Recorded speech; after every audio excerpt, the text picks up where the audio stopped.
At this point, I'm not even sure we need to go through any analysis of a Philadelphia Phillies New York Mets game.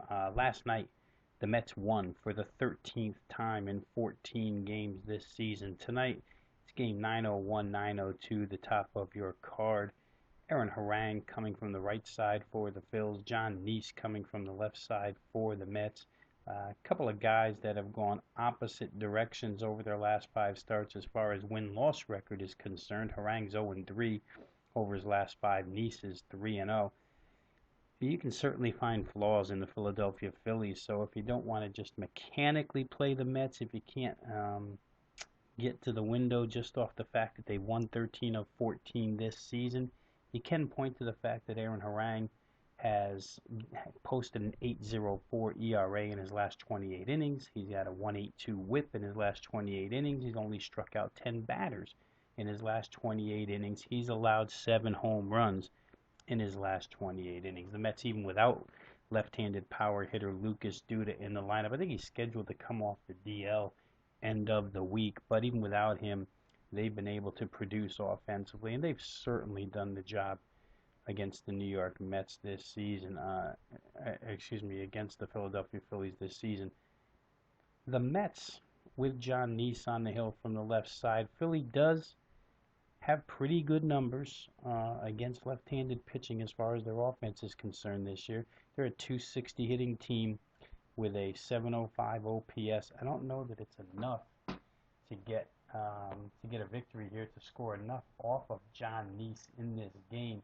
Looks to me like Aaron Harang could be in for a long night, and John Neese obviously um, could do enough to prevent Philadelphia from winning. But the one thing that intrigues me about this one is the total.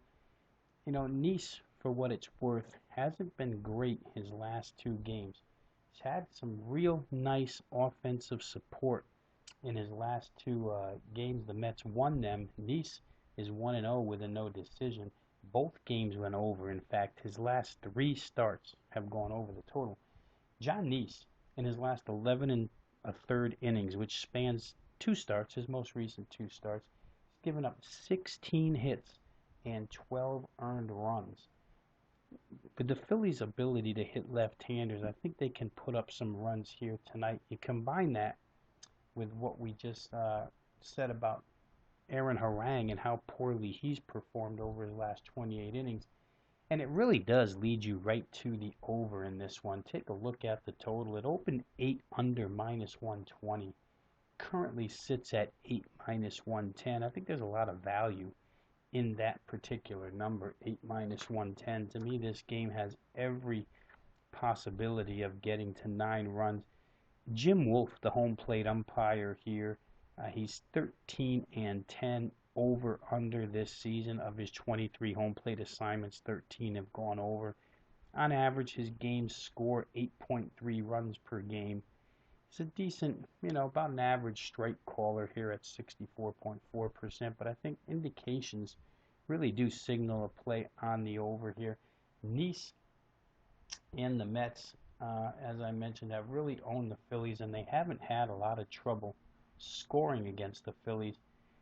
I think if you want to just take one simple fact from this game and apply it to tonight's bet, you just look back to the game that they played 5 days ago when Neese and Harang were the starters. They both started against each other in the game in Philadelphia on the 27th.